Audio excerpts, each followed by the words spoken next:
Jangan lupa ya. Subscribe channel YouTube Novel Azkadina.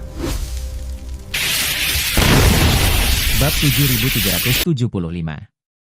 Ketika pesawat yang ditumpangi Duncan Lee hendak mendarat di Melbourne, kapal kargo yang ditumpangi Claire telah berlayar keluar dari Laut Kuning dan memasuki Laut Cina Timur. Setelah hampir 24 jam di atas kapal, Claire hampir tidak beristirahat, dan terus memikirkan setiap detail tahun-tahun yang dihabiskannya bersama Charlie. Elaine Ma dan Jacob telah koma dan baru saja menunjukkan tanda-tanda bangun. San Mengmeng datang ke pintu Claire, mengetuk pelan, dan berkata dengan hormat, "Tuan Wilson, orang tua Anda akan segera bangun." Claire tersadar kembali, menyeka air mata yang hampir mengering di sudut matanya, bergegas membuka pintu, dan bertanya padanya, "Bolehkah aku pergi menemui mereka?" "Tentu saja," kata San Mengmeng, "mereka mungkin punya banyak pertanyaan setelah bangun, dan aku akan merepotkanmu untuk menjawabnya nanti." Claire mengangguk dan berkata, "Tentu saja, aku akan menjelaskannya kepada mereka semua." San Mengmeng berkata dengan hormat, "Tuan Wilson, silakan ikuti saya." Di ruang medis, Claire melihat orang tuanya yang masih koma. Dalam 24 jam terakhir, Claire datang beberapa kali. Setiap kali ia melihat orang tuanya tidur nyenyak melalui jendela dan tanda-tanda vital yang ditampilkan mesin normal, ia merasa sedikit lega. Kali ini, San Mengmeng membawanya langsung ke ruang medis dan memperbolehkannya duduk tepat di tengah-tengah tempat tidur Jacob dan Elaine Ma. Saat itulah Claire mendapati bahwa meskipun kedua orang tuanya belum terbangun, mereka sudah mulai membalikkan badan dan menggaruk, dan tampaknya mereka telah bangun dari tidur lelap mereka. Ketika kesadaran Elaine Ma berangsur-angsur pulih, ia merasa belum pernah tidur senyaman ini seumur hidupnya. Ia merasa begitu nyaman, seolah-olah setiap sel di tubuhnya benar-benar rileks. Rasanya senyaman mungkin. Dia tidak dapat menahan diri untuk tidak meregangkan badan, dan ketika dia membuka matanya, dia samar-samar menemukan sesosok tubuh duduk di samping tempat tidurnya. Dia terkejut dan membuka matanya untuk melihat lebih dekat, hanya untuk mendapati bahwa itu adalah putrinya Claire. Saat itu, mata Claire merah dan sedikit bengkak. Jelas sekali ia habis menangis, jadi ia segera bertanya, "Claire, ada apa denganmu? Kenapa menangis?" Setelah mengatakan itu, ia tiba-tiba menyadari jarinya masih terhubung dengan monitor oksigen darah dan ada monitor tekanan darah di lengannya. Ia terkejut. Dengan panik, ia melihat Jacob berbaring diam di sampingnya. Ini bukan kamar tidur. Sepertinya mereka berdua sedang berbaring di ranjang rumah sakit. Elaine Ma bertanya dengan gugup, "Claire, apa yang terjadi padaku? Kenapa aku di rumah sakit? Apa kita mengalami kecelakaan mobil?" Claire segera menyeka air matanya dan berkata sambil tersenyum paksa, "Bu, kami tidak mengalami kecelakaan mobil. Hanya saja ibu dan ayah tidur terlalu lama. Jadi staf kapal pesiar menyediakan pengawasan khusus untuk ibu." Elaine Ma akhirnya menghela napas lega. Jacob, yang berdiri di sampingnya, juga terbangun saat ini dan terkejut dengan pemandangan di depannya. Elaine Ma jauh lebih tenang dan berkata kepadanya, "Lihat, kapal pesiar mewah ini berbeda. Bangsal ini tidak berbeda dengan bangsal mewah di rumah sakit swasta mewah itu, kan?" Setelah selesai bicara, dia tiba-tiba teringat sesuatu dan buru-buru bertanya pada Claire, "Claire, tempat ini pasti mahal, kan? Aku lihat mereka bilang rumah sakit swasta itu mematok harga 5 digit untuk menginap semalam." Claire hanya bisa tersenyum dan berkata, "Ini, gratis." Kegugupan Elaine Ma langsung hilang, dan dia berkata sambil tersenyum, "Tidak ada uang, itu bagus." Claire agak linglung saat itu. Ia berpikir untuk menjelaskan seluruh ceritanya kepada orang tuanya setelah mereka bangun. Ia juga memikirkan banyak cara untuk berbicara dalam benaknya, tetapi ia selalu merasa bahwa apapun yang ia katakan, ia tidak tahu harus mulai dari mana. Saat itu, Jacob tiba-tiba bertanya, "Claire, kenapa aku tidak ingat naik kapal? Apa kita langsung tertidur setelah meninggalkan rumah? Apa kita tidak bangun saat naik kapal?" Claire tergagap, "Ya, aku melihatmu tidur nyenyak sekali, jadi aku tidak mengganggumu." Jacob berkata dengan heran, "Aneh sekali. Kita bahkan tidak bangun ketika ada keributan besar saat menaiki kapal?" Setelah berkata demikian, dia bertanya lagi, "Ngomong-ngomong, Claire, sudah berapa lama kita berada di atas kapal?" Claire menjawab dengan tidak wajar, "Sekitar 24 jam." "Sialan." Jacob menggosok pelipisnya dan berkata tak percaya. Dia langsung tertidur begitu naik bus, dan tidur sampai naik kapal. Tidur sampai naik kapal sih boleh, tapi dia tidur 24 jam di kapal. Aku belum pernah tidur selama ini seumur hidupku. Apa mungkin ada yang salah dengan tubuhku?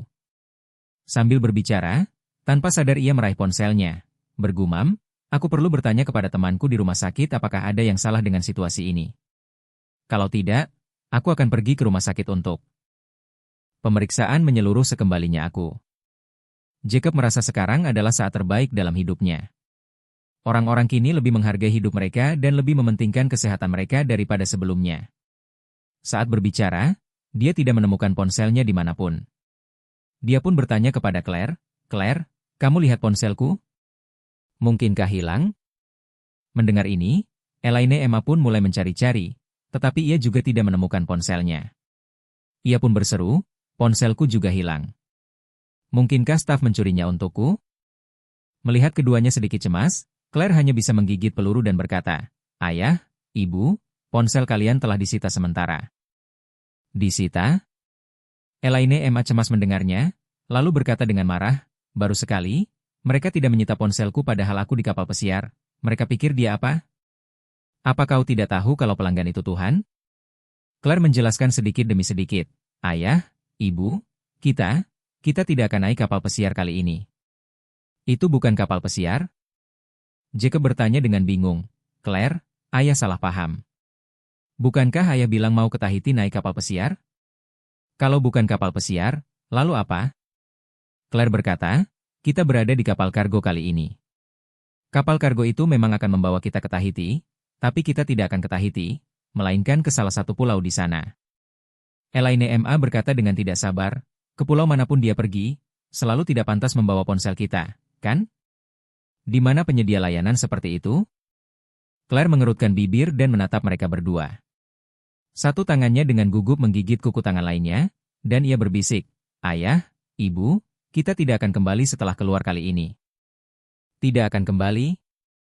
Pasangan itu semakin bingung. Elaine MA bangkit dari tempat tidur dan bertanya dengan cemas, "Claire, ada apa denganmu? Kenapa bicaramu begitu samar dan membingungkan hari ini? Kalau kau bukan putriku, aku pasti mengira kau telah menculik kami." Claire membulatkan tekad dan berkata terus terang, "Ayah, Ibu, kita akan pergi ke Pasifik Selatan kali ini dan kita tidak akan kembali ke Auros Hill, atau bahkan ke Tiongkok. Kalian tidak boleh lagi menghubungi kerabat dan teman kalian di Tiongkok. Dengan kata lain, kita akan menghilang dari dunia Tiongkok agar tidak ada yang bisa menemukan kita." "Kenapa?" Elaine Emma cemas dan berseru, "Kita tidak melakukan kejahatan atau melanggar hukum apapun, jadi mengapa kita harus menghilang dari muka bumi?" Setelah selesai berbicara, matanya tiba-tiba melebar. "Oh Claire, apakah Charlie mendapat masalah saat melakukan Feng Shui untuk seseorang di luar? Mungkinkah dia menyinggung orang penting?" Claire sedikit terkejut. Ia tidak menyangka ibunya akan memikirkan hal ini. Jacob, yang berdiri di samping, tampak terpengaruh oleh Elaine MA dan langsung berkata, "Oh, sudah kubilang, Charlie bukan orang seperti itu. Saat pertama kali menikah dengan keluarga kita, dia bahkan tidak bisa memasak makanan enak. Tiba-tiba suatu hari dia menjadi ahli Feng Shui. Aku bertanya dari mana dia belajar, dan dia menjawab samar-samar, mengatakan dia belajar dari TV atau dari buku yang dibelinya di warung kaki lima. Bagaimana ini bisa dianggap sebaik ini? Bukankah itu hanya mengandalkan kefasihan untuk menipu orang? Sedikit curang, mungkin lolos, tapi banyak curang, cepat atau lambat akan ketahuan." Elaine MA juga mendesah cemas, "Ya, kuncinya adalah dia bisa menipu uang, jadi biarkan saja dia menipu uang. Nafsu makannya ternyata besar sekali. Katamu keluarga Wang memberinya villa senilai lebih dari 100 juta yuan, dan dia benar-benar berani mengambilnya? Setiap kali dia membaca Feng Shui untuk seseorang, dia mematok harga jutaan atau bahkan puluhan juta. Kalau dia tidak melihat efeknya pada orang lain, itu masalah kecil. Bagaimana kalau dia memperburuk keadaan dan memperburuk Feng Shui orang lain? Bisnisnya akan hancur dan keluarganya akan hancur. Apakah orang-orang akan melawannya sampai mati?" Pada titik ini, Elaine MA menjadi semakin bersemangat, bertepuk tangan dan mendesah, dan Orvel itu, dia tokoh sosial yang telah berjuang dan membunuh sepanjang hidupnya. Bagaimana dia bisa menjadi orang baik? Meskipun dia memuji Charlie setiap hari, bukankah Charlie masih berguna? Dia meminta Charlie untuk melakukan Feng Shui untuk teman-temannya setiap hari. Menurutku, dia hanya menerima selisihnya dan memperlakukan Charlie seperti binatang beban. Ambil contoh terakhir kali saya pergi ke barat untuk melakukan feng shui bagi seorang pemilik tambang. Mungkin ketika Charlie pergi ke sana, Orvel akan meminta 10 atau 20 juta, lalu memberi Charlie beberapa juta lagi untuk menyingkirkannya. Meskipun Charlie hanya mengambil sebagian kecil, jika terjadi kesalahan, dia akan bertanggung jawab penuh. Jika terjadi kesalahan di tambang, Charlie pasti akan dimintai pertanggungjawaban. Elaine MA semakin bersemangat saat berbicara. Ia berkata kepada Jacob, "Lihat, mata putriku merah dan bengkak. Entah berapa kali dia menangis. Saat kita tertidur. Pasti karena aku yang bilang." Setelah itu, dia menatap Claire Wilson dan bertanya dengan gugup, "Claire, katakan yang sebenarnya padaku, apakah Charlie benar-benar meledak?" Claire awalnya ingin mengakui identitas Charlie dan situasi terkini yang dihadapi Charlie kepada orang tuanya. Namun, ia juga khawatir. Ibunya terobsesi dengan uang dan ayahnya haus kekuasaan. Jika mereka tahu identitas asli Charlie, entah dia tuan muda keluarga Wade atau cucu keluargaan, bagaimana mungkin mereka tega meninggalkan menantu kaya ini? Bahkan jika saya memberitahu mereka bahwa Charlie sedang menghadapi pembunuh ayahnya, mereka tidak akan peduli sama sekali mengingat kepribadian mereka. Bagaimanapun, bahaya hanyalah potensi, sementara uang dan kekuasaan adalah nyata. Jika orang tuaku tidak bersedia menerima keputusanku meninggalkan Charlie, aku khawatir mereka akan mencoba segala cara untuk menghubungi Charlie dan mencoba membuatnya berdamai dengan mereka. Tetapi bagaimana jika mereka merasa Charlie benar-benar bangkrut? Kalau begitu, mengingat kepribadian mereka mungkin akan menghindari Charlie. Belum lagi mereka diam-diam akan mengambil inisiatif untuk mencari Charlie. Bahkan jika Charlie menemukan mereka mungkin akan mundur. Memikirkan hal ini, dia langsung berubah pikiran dan berkata, "Bu, ibu benar." Bab 7376. Kata-kata Claire memberi Elaine MA pemahaman baru tentang IQ dan penilaiannya sendiri. Dia langsung tampak tahu, lalu mendesah, "Sebenarnya, aku selalu merasa Charlie bukan orang baik. Dia membaca feng shui orang setiap hari dan menerima uang dalam jumlah besar. Bagaimana mungkin dia tidak mendapat masalah?" Jacob juga ikut bersuara haru. "Hei, seharusnya aku memikirkannya lebih awal. Seharusnya aku memikirkannya lebih awal. Begitu banyak orang yang mengaku sebagai master yang terkenal di seluruh negeri dan bisa memanggil angin dan hujan. Bukankah pada akhirnya mereka semua terbongkar? Ada yang dipenjara, ada yang bahkan kehilangan nyawa, dan ada yang dibalas oleh orang lain." Setelah itu, dia bertanya pada Claire, "Claire, cepat beritahu aku, apa yang terjadi dengan Charlie?" Claire menatap orang tuanya, yang tampaknya sudah melihat semuanya, lalu mendesah tak berdaya, lalu berkata, "Ayah, Ibu, Charlie memang menyinggung seseorang. Itu adalah masalah yang disebabkan oleh feng shui, dan itu masalah yang cukup besar. Sepertinya seseorang telah terbunuh. Orang-orang sekarang mencarinya untuk menyelesaikan masalah. Dia tidak ingin melibatkan kita, jadi dia mengatur agar kita bersembunyi di Pasifik Selatan, dan dia pergi ke negara lain untuk bersembunyi. Alasanku menyimpan ponselmu adalah karena aku khawatir kau takkan bisa menahan diri untuk menghubungi orang lain. Kalau musuh Charlie tahu, kita akan mendapat masalah. Mereka tak bisa menemukan Charlie, tapi mereka bisa menemukan kita. Kalau mereka benar-benar mengejar kita, bisa fatal akibatnya." Jacob bertanya dengan gugup, "Lalu Charlie mengatur agar kita pergi ke Pasifik Selatan. Apakah dia akan datang ke sini di masa depan?" Claire berkata, "Charlie bilang dia tidak akan datang sampai masalah ini selesai. Dia juga bilang kita jangan mencarinya, apalagi kembali, atau menghubungi teman dan kerabat lama. Sebaiknya kita hidup sederhana saja di Pasifik Selatan dengan nama samaran." Elaine MA bertanya dengan gugup, "Kita tidak membawa apa-apa saat pergi. Bagaimana kita akan hidup di Pasifik Selatan? Tidak masalah kalau kita tidak punya uang, bukankah kita harus keluar dan mengemis untuk makan?" Claire berkata, "Jangan khawatir, Bu. Charlie sudah mengatur semuanya. Dia diam-diam sudah menjual villa di Thompson Yipin. Dia juga sudah bernegosiasi dengan pembeli untuk menunggu sampai hari kebangkitan naga pada tanggal 2 Februari sebelum mengambil alih rumah itu. Dia hanya tidak memberitahumu. Mobil yang ayah kendarai juga sudah terjual. Kebetulan nilai villa kami sekarang meningkat pesat. Sekarang nilainya lebih dari 30 juta dolar AS tambahkan mobil itu dan uang yang diperoleh Charlie dari membaca feng shui untuk orang-orang baru-baru ini, jumlahnya hampir 70 hingga 80 juta dolar AS. Uangnya banyak sekali." Elaine MA langsung bertanya dengan gugup, "Kemana perginya semua uang itu? Mungkinkah dia mengambil semuanya?" Claire berkata, Charlie mengambil uang ini dan membelikan kita sebuah pulau di Pasifik Selatan. Dia juga mempekerjakan beberapa pengawal dan pelayan agar kita bisa hidup tenang di sana. Harga-harga di sana rendah. Sekalipun hal ini tidak berhasil, kita tetap bisa hidup tenang tanpa khawatir soal makanan dan pakaian. Ekspresi Elaine MA langsung berubah, dan dia bertanya dengan heran, Charlie membelikan kita sebuah pulau? Dengan kata lain, seluruh pulau ini milik kita? Ya. Claire mengangguk dan berkata, Charlie sudah mengatur semuanya. Kita hanya perlu pergi ke sana dan hidup dengan baik. Dia bisa memastikan kita punya cukup makanan dan pakaian. Tapi ingat, jangan pernah beritahu siapa pun di mana keluarga kita bertiga berada. Kalau tidak, semuanya akan dirampas. Elaine MA menghela napas lega dan berkata, Oke, jangan khawatir, bahkan jika mereka adalah orang tua kandungku, aku tidak akan pernah menghubungi mereka. Setelah mengatakan itu, dia mengingatkan Jacob, ingat ini juga. Jangan beritahu siapapun. Apapun yang terjadi, kamu tidak boleh membocorkan keberadaan keluarga kita kepada siapapun. Jacob mengangguk berulang kali. Hal sebesar ini, aku tidak bisa memberitahumu bahkan jika kau membunuhku. Setelah mengatakan itu, dia tiba-tiba merasa sedikit emosional dan berkata, Charlie sangat penyayang dan benar. Dia mencuri semua uang ini dan mewariskannya kepada kita. Elaine MA mengangguk dan mendesah, bisa dibilang keluarga kita tidak mendukungnya dengan sia-sia selama bertahun-tahun. Jacob merasa sedikit sedih ketika membayangkan bahwa ia mungkin tidak akan bertemu Charlie lagi di masa depan.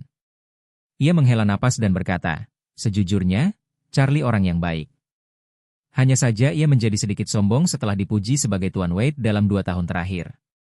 Jika ia bisa tetap membumi seperti sebelumnya, hidupnya pasti akan lebih sejahtera. Elaine MA berpikir kembali ke masa lalu, dan tiba-tiba mendapat beberapa wawasan baru, dan berkata dengan depresi, Hei, kamu mengatakan ini, ada sesuatu yang belum pernah kukatakan pada kalian berdua. Jacob bertanya, ada apa? Elaine MA berkata dengan sedikit malu, Hei, beberapa tahun yang lalu, aku menemukan kartu ban di saku Charlie. Saat itu, aku bertengkar hebat dengan ibumu, wanita tua sialan itu. Aku sangat kekurangan uang. Jadi aku berpikir untuk mencari tahu apakah ada uang di kartu Charlie, agar aku bisa mendapatkan uang untuk pergi ke salon kecantikan untuk perawatan wajah atau semacamnya. Saking sialnya, aku sampai mencoba mencari tahu kata sandi kartu ban itu. Jacob bingung, kamu orang yang menarik. Kamu bahkan bisa menebak kata sandi kartu ban Charlie. Kenapa kamu masih bilang kamu kurang beruntung? Elaine MA merasakan sakit yang tajam di luka lama di kakinya, lalu menggertakkan giginya dan berkata, kamu bahkan tidak bisa membayangkan dalam mimpimu bahwa ada puluhan miliar di kartu itu. Berapa? Jacob benar-benar tercengang. Dia mengeluh, Elaine MA, kamu tidak sedang tidur, kan? Kamu tahu apa arti puluhan miliar? Kamu bisa membeli banyak pesawat dengan uang sebanyak itu. Bahkan jika Charlie sedang melakukan Feng Shui untuk Kaisar Giok, dia tidak mungkin memberinya uang sebanyak itu. Elaine MA mengira Jacob tidak mempercayainya, dan langsung berkata dengan marah, ini adalah penderitaan hidupku, bagaimana aku bisa berbohong padamu? Jacob tersenyum, ayo, ceritakan lebih banyak. Bagaimana kartu ban Charlie bisa menjadi sumber penderitaan hidupmu? Elaine MA menundukkan kepalanya, ragu-ragu dan berjuang sejenak, lalu menceritakan seluruh kisah tentang bagaimana dia diam-diam mentransfer uang dan kemudian dibawa pergi oleh polisi. Jacob tercengang mendengar ini dan berkata, aku selalu mengira kau ditipu oleh organisasi skema piramida dan polisi menangkapmu karena mereka sedang memberantas skema piramida. Aku tak pernah menyangka. Ada rahasia tersembunyi seperti itu. Pada titik ini, Jacob menepuk pahanya dan mendesah dengan tulus, Elaine MA, kau berani sekali. Kalau aku melihat 10 miliar, kakiku pasti akan lemas ketakutan. Beraninya kau mentransfer semuanya ke kartumu sendiri. Jangan bilang 10 miliar itu milik organisasi penipuan. Kalaupun itu benar-benar milik Charlie, apa kau benar-benar berpikir uang itu milikmu hanya karena ditransfer ke kartumu? Kalau Charlie lapor polisi, bukankah kau akan ditembak 7 atau 800 kali karena uang yang terlibat? Wajah Elaine MA sedikit malu, jadi dia berkata, saya benar-benar bingung saat itu. Tahukah Anda, keluarga kita selalu diincar oleh wanita tua sialan itu karena Claire tidak mau menceraikan Charlie. Keluarga Christopher Wilson juga menentang kita dengan segala cara. Kita sangat miskin sehingga kita hampir tidak bisa memenuhi kebutuhan. Ketika saya melihat begitu banyak uang, saya tidak bisa menahannya.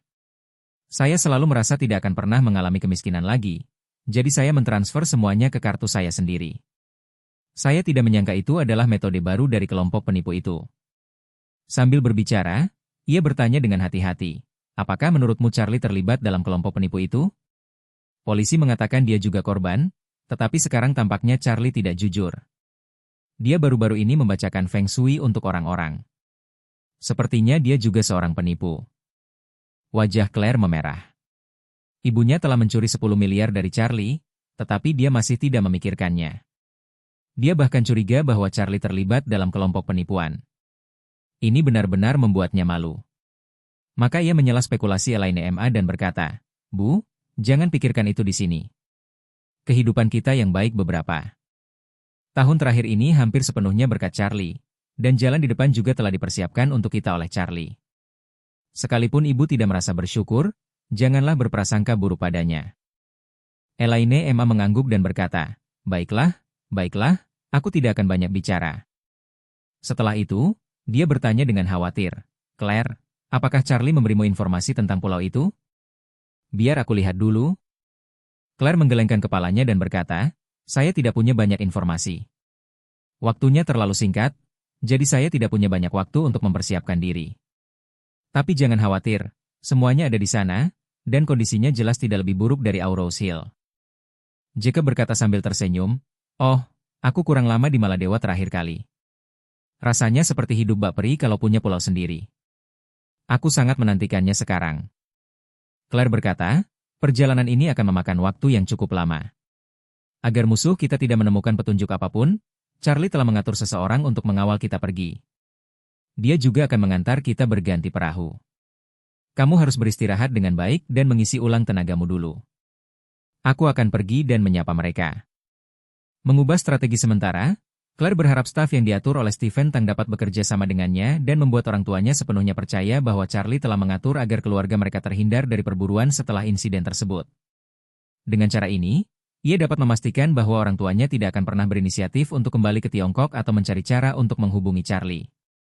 Bab 7377. Claire menyuruh orang tuanya kembali ke kamar mereka untuk beristirahat. Melihat kondisi kamar yang begitu baik, pasangan itu langsung merasa lega. Yang paling mereka takutkan adalah mereka akan menderita kerugian selama pelarian mereka, dan mereka juga takut bahwa setelah tiba di Pulau Pasifik Selatan, mereka akan mendapati kondisi di pulau itu terlalu keras. Namun, melihat kapal-kapal yang lolos memiliki kondisi yang demikian baik, mereka tentu merasa lebih tenang. Jacob melihat ke kiri dan ke kanan, menyentuh karpet dan perabotan di ruangan itu, lalu berkata kepada Elaine MA, "Wah, semua yang ada di kapal ini bagus sekali. Perabotannya terbuat dari mahoni berkualitas tinggi, dan karpetnya semua karpet wol buatan tangan yang sangat tebal. Aku ingat karpet seperti itu di Timur Tengah harganya puluhan ribu yuan per meter persegi. Bahkan kondisi kapal tempat kita melarikan diri pun sangat baik. Kondisi di pulau di Pasifik Selatan pasti tidak lebih buruk." "Benarkah?" Elaine MA berjongkok kaget, menyentuh sudut karpet, dan bertanya dengan bingung, "Bisakah benda ini semahal itu?" Jacob mengingatkannya, "Apa kau lupa karpet yang kita lihat di Masjid Abu Dhabi? Setiap meter persegi karpet itu harganya puluhan ribu dolar. Menurutmu apa bedanya karpet ini dengan yang itu?" "Benarkah?" kata Elaine MA dengan penuh emosi. "Sentuhan ini adalah hal yang baik." Sambil berbicara, ia tak bisa menahan diri untuk mendesah. Sepertinya Charlie orang baik. Dia memang sudah meledak, tapi dia masih sangat perhatian pada kita. Jacob menghela napas dan berkata dengan sedikit sakit hati, "Apa kau tidak dengar apa yang dikatakan putriku? Dia menjual rumah dan mobilnya, lalu mengumpulkan uang tunai dan barang-barang lainnya untuk menyelesaikan keluarga kita yang beranggotakan 3 orang. Dia sungguh baik dan benar." Elaine MA juga tampak sedikit sedih. Ia menghela napas beberapa kali, lalu berkata dengan sungguh-sungguh, "Suamiku, Claire, karena Charlie begitu baik kepada kita tidak boleh mengecewakannya." Claire menatap ibunya dengan heran, berpikir bahwa kemanusiaannya akhirnya telah tersalurkan. Tanpa diduga, Elaine MA berkata dengan serius, "Charlie telah bekerja keras dan mengerahkan segenap upaya untuk membangun situasi ini bagi kita. Kita tidak boleh membiarkan usahanya sia-sia. Dengan kata lain, kita tidak boleh memberitahu siapapun kemana keluarga kita yang beranggotakan 3 orang ini pergi. Setelah kita sampai di sana, Kita tidak boleh memberitahu siapapun bahwa kita sudah di sana, karena begitu diketahui dan tersebar, semua upaya Charlie bisa sia-sia. Secercah hayalan yang baru saja dinyalakan Claire langsung hancur. Ia menertawakan dirinya sendiri, berpikir bahwa usianya hampir 30 tahun, tetapi ia masih belum melihat kenyataan dengan jelas. Ia sudah lama tahu seperti apa ibunya, tetapi ia masih berharap ibunya akan berubah. Itu hanyalah mimpi yang bodoh. Ayahnya, Jacob, mengacungkan 2 jempol tanda setuju dan memuji Elaine Ma. Istriku, kamu benar sekali. Saat ini, kita harus berani memotong lengan kita sendiri. Kita tidak boleh membiarkan usaha Charlie sia-sia. Sambil berbicara, ia bergumam pelan, bukankah semua bajingan yang terlibat penipuan telekomunikasi itu baru saja dihukum? Begitu mereka tertangkap, tak seorang pun bisa lolos, dan semua harta benda mereka akan hilang. Jika Charlie benar-benar menjadi penipu di masa depan, maka yang ia tinggalkan hanyalah keuntungan ilegal. Logikanya, mereka semua akan didenda dan disita. Tetapi selama tak seorang pun bisa menemukan kita, kita bisa tenang di Pasifik Selatan. Elaine Ma tak kuasa menahan diri untuk bertanya, bagaimana kalau Charlie ditangkap, apa dia akan menyerahkan kita? Lagi pula, menjalani hukuman bisa mengurangi hukuman. Dan seperti ketika Horiah bermasalah, bukankah mereka bilang kalau barang curian dikembalikan dan kompensasi dibayarkan, hukumannya bisa dikurangi? Jacob mengangguk dan berkata, aku masih percaya pada karakter Charlie. Karena dia sudah membuat keputusan ini dan melarikan diri, meninggalkan kita untuk menikmati hidup, itu membuktikan bahwa dia memang ingin melindungi kita. Selama kita tidak menunjukkan diri, kita tidak perlu khawatir tentang keselamatan kita. Elaine Ma menghela napas lega dan berkata cepat, sama saja, jangan biarkan siapapun tahu apapun. Claire mendengarkan gumaman orang tuanya, merasa sedih, tetapi tiba-tiba dia sepertinya mengerti sesuatu. Dia menemukan bahwa jika dia menceritakan beberapa hal dan masalah dengan jujur kepada orang-orang di sekitarnya, akan terlalu sulit untuk menjelaskannya, dan mereka akan menjadi ragu-ragu dan malu. Sama seperti kali ini, ia membawa orang tuanya pergi dari Tiongkok tanpa pamit untuk waktu yang tak terbatas. Jika ia menjelaskan yang sebenarnya, orang tuanya pasti akan sangat terkejut. Ketika mereka memikirkan kekayaan Charlie yang triliunan dolar, mereka mungkin akan semakin penasaran. Dengan kepribadian ibunya yang lebih mementingkan uang daripada nyawa, ia tidak akan peduli bahaya apapun yang dihadapi Charlie. Ia pasti akan menemukan cara untuk memberitahu dunia bahwa ia adalah ibu mertua Charlie. Saat itu, akan semakin sulit untuk mengatasinya. Tetapi jika Anda berbohong, segalanya akan jauh lebih mudah. Setelah kamu berbohong, kamu tidak perlu lagi khawatir orang tuamu akan menghalangimu. Masalah terbesar dan tersulit pun bisa diselesaikan dengan lebih baik dengan cara termudah. Tiba-tiba ia teringat kebohongan Charlie, dan tiba-tiba menyadarinya. Ia juga lebih mengerti mengapa Charlie memutuskan untuk menyembunyikannya darinya. Jika kita merahasiakannya, segalanya tidak akan begitu mengejutkan, dan segalanya tidak akan begitu sulit dipahami. Pada saat ini, dia akhirnya merasakan situasi dan perasaan Charlie, dan kebencian yang terpendam dalam hatinya pun lenyap dalam sekejap. Setelah keluar dari kamar orang tuanya, Claire menemui San Mengmeng dan menceritakan pikirannya. San Mengmeng juga merasa bahwa cara Claire menangani masalah tersebut sebenarnya lebih tepat daripada mengatakan kebenaran. Jujur juga menguji sifat manusia. Jika pasangan tua itu bertekad mencari Charlie sebagai menantu yang kaya, bukan tidak mungkin mereka akan mengawasinya, tetapi kewaspadaan yang tinggi ini dan mentalitas pihak lain yang ingin menerobos pertahanan ibarat tahanan dan sipir di penjara. Saling waspada sepanjang waktu akan membuat kedua belah pihak sangat lelah dan lebih mungkin melakukan kesalahan. Namun, jika metode Claire diterapkan, pasangan lansia itu tidak akan lagi bermentalitas seperti narapidana. Mereka akan menganggap staf sebagai payung pelindung, dan ingin selalu berlindung di bawah payung tersebut. Dengan begitu, semua pekerjaan dapat diselesaikan dengan lebih lancar. Maka ia pun segera melaporkan hal itu kepada Suster San, dan Suster San pun meminta petunjuk kepada Margaret Ann. Mendengar ini, Margaret Ann sedikit terkejut pada awalnya, tetapi segera tersenyum dan berkata kepada Suster San, tidak ada yang mengenal ayah dan ibu mereka lebih baik daripada putri mereka. Mari kita ikuti ide Claire. Charlie, yang berada di Melbourne, tidak tahu bahwa di mata Jacob dan Elaine Ma, dia telah berubah dari menantu yang baik menjadi pembuat onar. Pasangan tua yang biasa memanggilnya menantu yang baik sekarang berharap mereka tidak akan pernah melihatnya lagi seumur hidup mereka. Setelah keduanya bertemu, Charlie menyelaraskan situasi dengan Duncan Lee. Setelah mendengarkan, Duncan Lee berkata dengan penuh emosi, Tuan Wade, izinkan saya jujur. Karena Nyonya Wade bersedia meninggalkan Anda, Itu berarti, pertama, tidak perlu khawatir tentang keselamatannya. Kedua, dia jelas tidak ingin Anda temukan. Jika Nyonya Wei disandera, mungkin lebih mudah menemukannya, tetapi dia dan pihak lain memiliki hubungan kerjasama yang terlalu sulit. Setelah itu, Duncan Lee berkata dengan serius, "Kurasa kau sebaiknya tidak terlalu memikirkan masalah ini. Ini membutuhkan analisis yang cermat, bukan upaya yang intensif. Mungkin butuh 1 atau 2 tahun, atau 3 sampai 5 tahun. Jika kau terlalu fokus pada hal ini, pekerjaan pentingmu akan tertunda. Kalau kau percaya padaku, serahkan saja masalah ini padaku dan fokuslah pada rencana balas dendammu. Lagi pula, Nyonya Wade meninggalkanmu karena beliau ingin kau fokus pada masalah ini. Bagaimana menurutmu?" Charlie mendesah dalam hatinya. Dia juga tahu bahwa menemukan Claire bukanlah tugas mudah.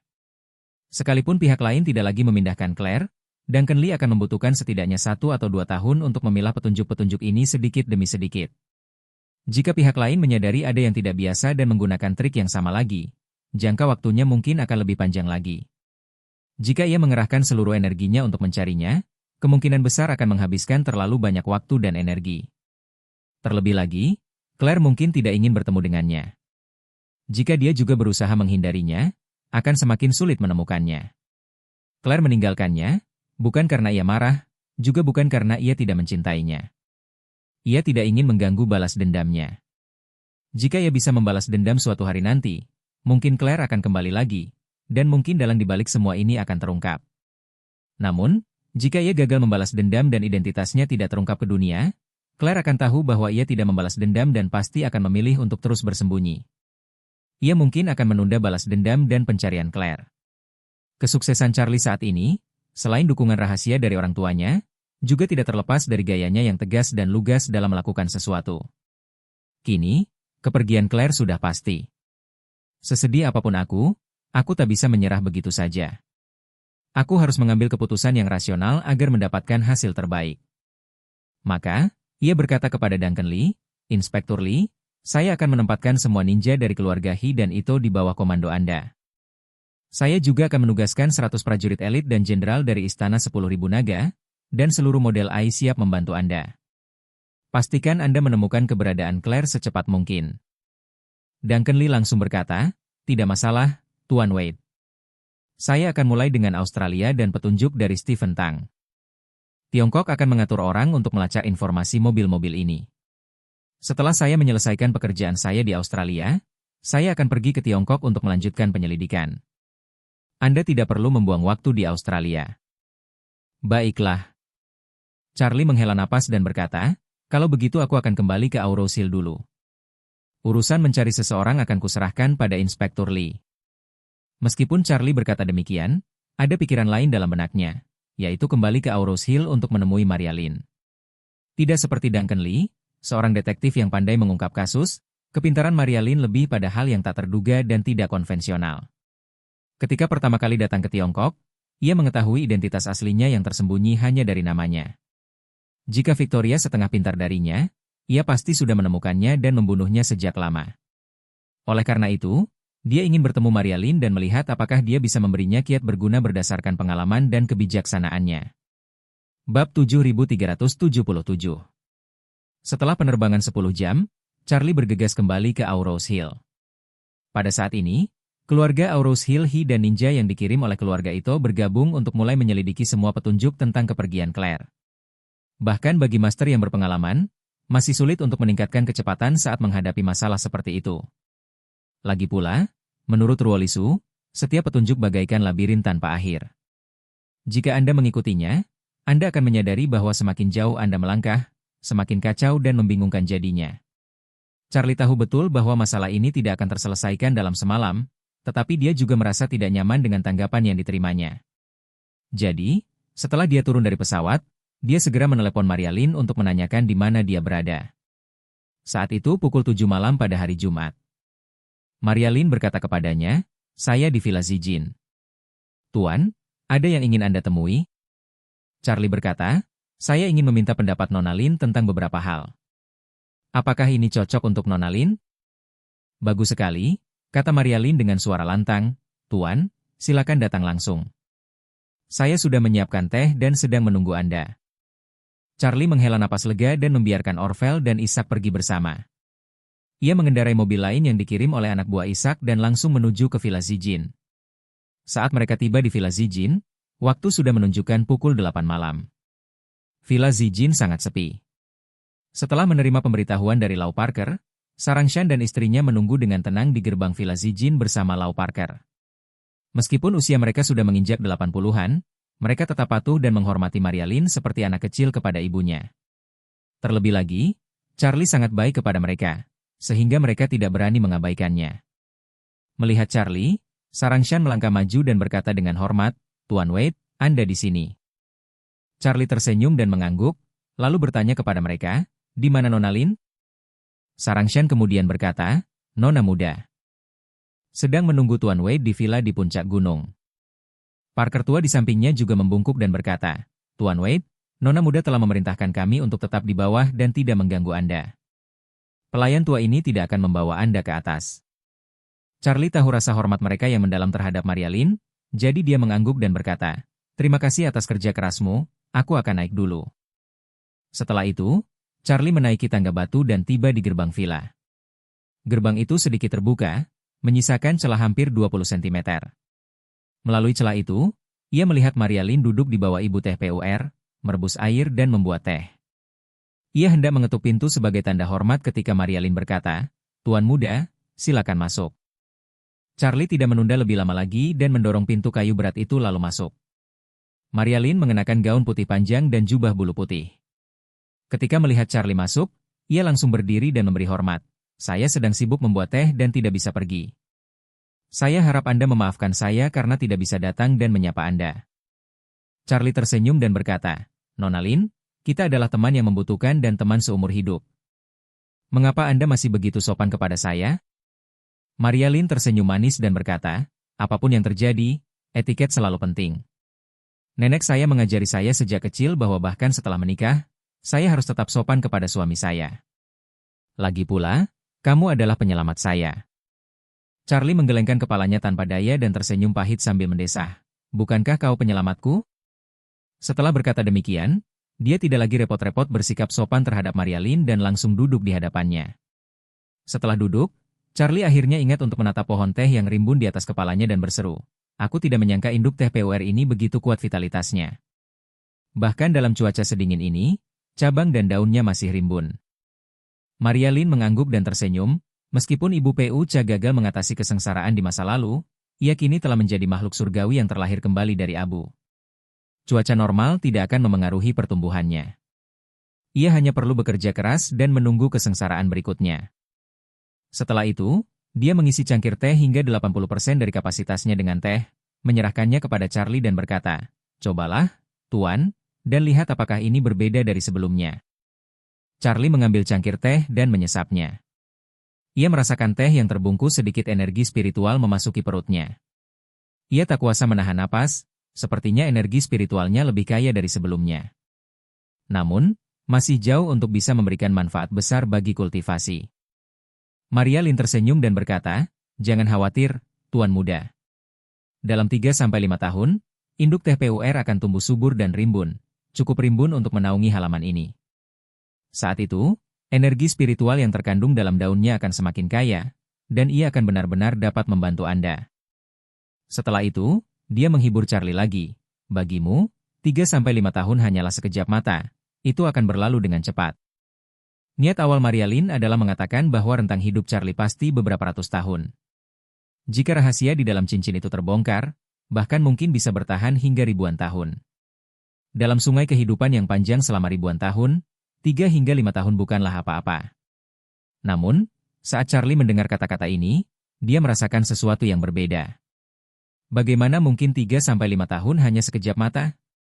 Jika aku tidak bisa menemukan Claire, aku khawatir setiap hari akan terasa seperti setahun. Aku tidak menginginkan energi spiritual Ibu Peuca, tetapi jika Claire juga harus menunggu 3-5 tahun untuk ditemukan, aku benar-benar tidak tahu bagaimana aku akan melewatinya." Melihat raut wajah Charlie yang cemas, Maria Lynn yang sangat tanggap dan cerdas segera menyadari ada yang tidak beres. Ia pun bertanya dengan nada khawatir, "Tuan, apakah Anda mengalami kesulitan?" Charlie mengangguk, mendesah pelan, dan menceritakan seluruh kisah keluarga Claire yang beranggotakan 3 orang yang meninggalkan Aurous Hill kepada Maria Lynn. Setelah mendengar ini, Maria Lynn sedikit terkejut, tetapi kemudian sesuatu terlintas di benaknya dan ia berkata, kepala pelayan Tang telah diam-diam melindungi tuan muda selama bertahun-tahun. Dia bisa dibilang salah satu orang yang paling mengenalnya. Jika dia mulai mewaspadai tuan muda, dia pasti akan melakukannya lebih baik daripada siapapun. Jadi, kurasa masalah ini tidak optimis. Charlie menghela napas, aku tahu ini tidak optimis, tapi aku tetap ingin menemukan Claire sesegera mungkin. Kira-kira, Nona Lynn bisa membantu menganalisis dan memberiku nasihat, ya? Kalau tidak, kau bisa meramal nasibku. Melihat tatapan Charlie yang sendu, Maria Lynn merasa agak tertekan. Ia mengeluarkan 9 koin tembaga dari sakunya, membersihkan separuh meja teh, lalu dengan hati-hati menyebarkan 9 koin tembaga itu di atas meja. Lalu dia mengerutkan kening dan menatap 9 koin tembaga. Wajahnya penuh kebingungan. Charlie tidak dapat menahan diri untuk bertanya, Nona Lynn, apa yang ditunjukkan oleh heksagram ini? Maria Lynn mengerutkan kening dan berkata, aneh sekali heksagram gerbang kehidupan dan gerbang kematian menampilkan 2 gambaran yang sama sekali berbeda secara bersamaan. Karena kamu sedang mencari seseorang, gerbang kehidupan dan gerbang kematian masing-masing melambangkan menemukan seseorang dengan mudah dan mencari jarum di tumpukan jerami. Ini, Charlie bingung dan bertanya tanpa sadar, Nona Lynn, bagaimana bisa ada heksagram seperti itu? Bukankah ini kontradiksi yang lengkap? Maria Lynn menghitung dalam hati dengan jarinya, semakin terkejut semakin ia menghitung. Ia berkata dengan ragu, heksagram menunjukkan bahwa memang demikian adanya. Mengenai kemungkinan menemukan Nyonya Wade, heksagram menunjukkan 1 kehidupan dan 1 kematian. Dengan kata lain, ada 2 kemungkinan yang sama. Sangat sulit ditemukan atau sangat mudah ditemukan. Dan faktor-faktor yang memengaruhi kedua kemungkinan ini semata-mata terletak pada 1 orang. Charlie bertanya, apa artinya ini? Maria Lynn berkata, gerbang kehidupan dan gerbang kematian keduanya dikendalikan oleh 1 orang. Jika orang ini membuka gerbang kehidupan, akan mudah bagimu untuk menemukan istrimu. Jika orang ini membuka gerbang kematian, akan sangat sulit bagimu untuk menemukan istrimu. Charlie tak kuasa menahan diri untuk berkata, jadi ini tentang Stephen Tang dan dalang di balik masalah ini? Semuanya dikendalikan oleh mereka. Tidak, jelas Maria Lynn. Entah itu pelayan Tang atau dalangnya, keduanya dianggap mati dalam heksagram ini. Sekalipun mereka mampu membantu tuan muda menemukan Nyonya Wade, mereka takkan pernah melakukannya. Mereka sudah bersusah payah untuk membawa Nyonya Wade pergi dari tuan muda. Mereka tak boleh menyia-nyiakan usaha mereka. Rasanya seperti seseorang diculik. Penculiknya adalah kematiannya. Meskipun penculik memiliki kemampuan untuk menyelamatkan nyawanya, hal itu hampir mustahil dilakukan. Peluang mereka untuk bertahan hidup terletak pada polisi atau pihak ketiga lainnya, tetapi bukan pada penculiknya. Charlie mengangguk, dan tiba-tiba menyadari, ini berarti satu-satunya orang yang benar-benar dapat memengaruhi gerbang kehidupan dan kematian adalah pihak ketiga selain aku, Stephen Tang, dan yang lainnya. Maria Lynn mengangguk dan berkata, benar. Charlie segera bertanya, apakah itu Inspektur Lee? Saya memintanya untuk membantu saya menyelidiki masalah ini. Apakah keberhasilan atau kegagalan semuanya bergantung padanya? Jika dia menyelidiki ke arah yang benar, atau jika dia menemukan peluang kunci itu, bisakah dia menyelesaikan masalah ini? Maria Lynn ragu sejenak lalu berkata, yah, aku belum yakin. Ada satu hal yang tidak ia katakan kepada Charlie. Membuka gerbang kehidupan atau gerbang kematian bergantung pada pikiran orang tersebut. Dengan kata lain, baik gerbang kehidupan maupun gerbang kematian berada di bawah kendali penuh orang tersebut. Jika Duncan Lee hanya diminta untuk menyelidiki kasus tersebut, jika ia menemukan jawaban yang benar, ia akan membuka gerbang kehidupan, dan jika ia menemukan jawaban yang salah, ia akan memasuki gerbang kematian, yang tampaknya berbeda dari apa yang ditunjukkan oleh heksagram. Jika kita harus menyalahkan Duncan Lee, penjelasan yang masuk akal adalah setelah Duncan Lee menemukan cara untuk melarikan diri, dia ragu apakah akan memberitahu Charlie. Dalam hal itu, dengan pintu kehidupan di tangan kirinya dan pintu kematian di tangan kanannya, hidup dan mati semuanya bergantung pada pikirannya. Tapi benarkah seperti itu? Maria Lynn tidak berani memastikannya dalam hatinya. Bab 7377. Maria Lynn menatap heksagram yang disajikan oleh 9 koin tembaga, dan menjadi semakin terkejut. Dia belum pernah menghadapi situasi yang ambigu atau setengah-setengah seperti itu sebelumnya. Di antara 9 koin tembaga, Bagian depan dan belakang serta arah 4 tepat berada di gerbang kehidupan, 4 lainnya tepat berada di gerbang kematian, dan yang satu kunci tepat berada di posisi hidup dan mati. Kehidupan dan kematian semacam ini tidak merujuk kepada koin tembaga itu sendiri, tetapi bila dilihat bersama dengan keempat gerbang kehidupan, kelima koin tembaga tersebut secara bersamaan dapat membentuk heksagram gerbang kehidupan. Namun bila dilihat bersama dengan keempat gerbang kematian lainnya, ia juga dapat membentuk heksagram gerbang kematian. Ibarat dua negara sedang berperang, dan lahirlah seorang bayi ras campuran. Kekuatan nasional kedua negara ini sama persis, sehingga hanya bayi inilah yang dapat mengubah keadaan. Jika bayi tersebut mengambil kewarganegaraan ayahnya, ia akan menjadi musuh negara ibunya, begitu pula sebaliknya. Maria Lynn telah menjadi peramal selama ratusan tahun, tetapi ini adalah pertama kalinya. Dia melihat heksagram yang begitu aneh. Ia diam-diam mengambil 9 koin tembaga dan melemparkannya lagi. Meskipun posisi semua koin telah berubah kali ini, Maria Lynn kembali sampai pada kesimpulan yang sama dengan menafsirkan heksagram tersebut. Melihat kerutan di dahinya, Charlie tak dapat menahan diri untuk bertanya lagi. Nona Lynn, apa yang ditunjukkan heksagram kali ini? Maria Lynn menggelengkan kepalanya, sama saja seperti sebelumnya, tidak ada yang berubah. Charlie terkejut dan bertanya, saya baru saja menuliskan bagian depan dan belakang semua koin beserta posisinya. Dibandingkan dengan heksagram sebelumnya, posisi setiap koin telah berubah, begitu pula bagian depan dan belakangnya. Mengapa heksagramnya sama? Maria Lynn tersenyum dan berkata, Tuan muda, Anda belajar Feng Shui dari 9 kitab suci surgawi yang mendalam, tetapi sepertinya tidak ada ilmu ramalan di dalamnya. Heksagram tidak ditafsirkan berdasarkan penampakannya, melainkan menggunakan logika uniknya. Kedua heksagram ini mungkin tampak tidak berhubungan di permukaan, tetapi pembacaannya sebenarnya persis sama. Charlie menghela napas, sebenarnya tidak ada teknik ramalan tingkat tinggi dalam 9 kitab suci surgawi yang mendalam. Maria Lynn menjelaskan, alasan mengapa ramalan begitu misterius adalah karena logika yang mendasarinya setara dengan perangkat lunak yang dapat mensimulasikan perhitungan. Tuan muda, karena Anda sekarang terlibat dalam manufaktur mobil, Anda seharusnya tahu bahwa simulasi tabrakan mobil modern, selain uji tabrak yang sebenarnya, juga dapat disimulasikan dalam perangkat lunak. Perangkat lunak itu sendiri telah menetapkan sifat fisik bumi sebagai konstanta. Selama simulasi, Anda hanya perlu memasukkan parameter seperti berat kendaraan, kecepatan, desain penghindaran tabrakan, kekuatan material, lokasi tabrakan, objek tabrakan, DLL, dan Anda dapat mensimulasikan hasil tabrakan mobil secara detail. Ramalan saya bergantung pada I Ching dan 8 trigram. Meskipun orang-orang kuno tidak memiliki komputer, mereka menggunakan pengamatan bertahun-tahun untuk memahami logika dasar dunia dan bahkan alam semesta, dan kemudian menciptakan I Ching dan 8 trigram. Inti dari I Ching adalah Yin dan Yang, yang sebenarnya merupakan sistem biner paling awal, mirip dengan 0 dan 1 di dunia komputer. Saya menggunakan koin tembaga untuk meramal. Bagian depan dan belakang koin, seperti Yin dan Yang, juga merupakan bentuk biner. 9 koin ini bagaikan 9 parameter penting dalam simulasi komputer. Dengan menggunakan perangkat lunak I Ching Bagua untuk mensimulasikan 9 parameter ini, kita dapat memprediksi arah dan hasil suatu peristiwa, serta variabel-variabel yang terlibat. Selama perkembangan peristiwa tidak menyimpang dari model operasi dunia ini, hasil deduksi tidak akan terlalu menyimpang. Meskipun posisi, bagian depan, dan belakang 9 koin tersebut mungkin berbeda, alasan mengapa 9 koin diperlukan untuk ramalan adalah karena semua ramalan tidak bergantung pada kondisi satu koin, melainkan pada hubungan antara 9 koin tersebut. Dengan kata lain, menjatuhkan 9 koin di atas meja, ruangan, atau bahkan menyebarkannya ke seluruh halaman tidak akan memengaruhi hasilnya. I Ching dan 8 trigram bukanlah tahayul feodal, tetapi kebenaran kesederhanaan. 0 dan 1 dapat membentuk dunia virtual komputer, dan Yin dan Yang secara alami dapat membentuk semua hal di dunia.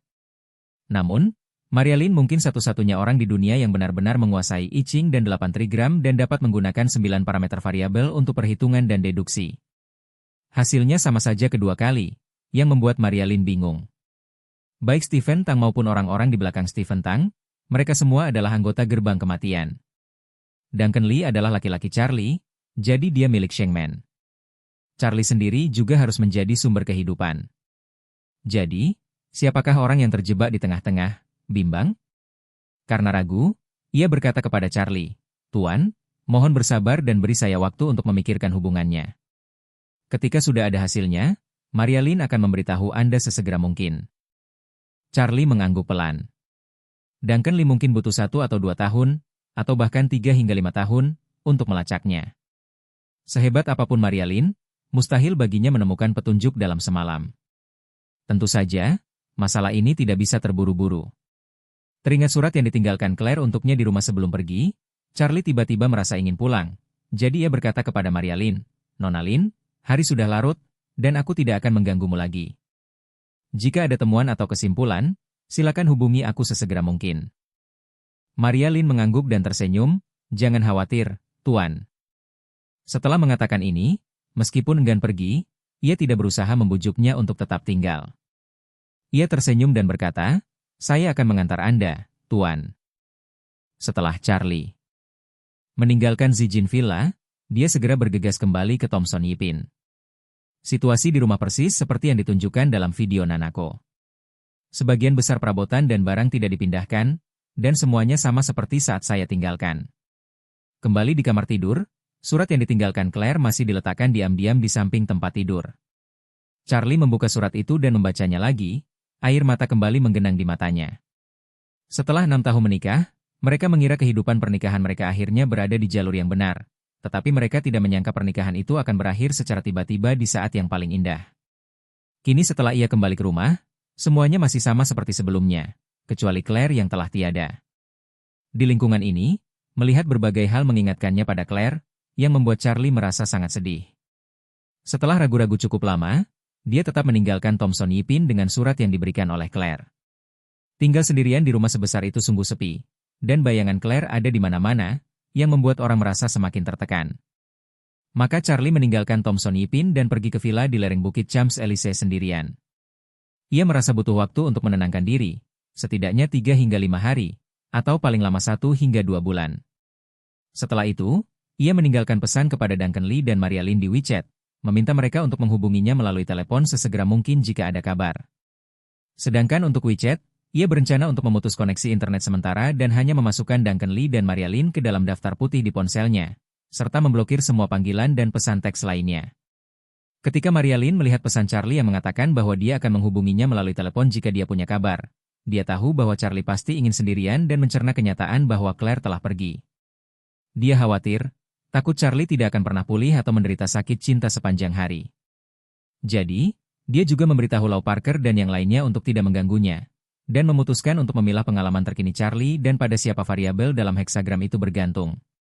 Ia membuka papan Go dan meletakkan bidah hitam di ujung kiri, bergumam, setiap sebab dan akibat memiliki asal-usulnya. Jadi, asal-usul semua ini seharusnya dari kuil King Zhao di tepi pegunungan 100.000, kan?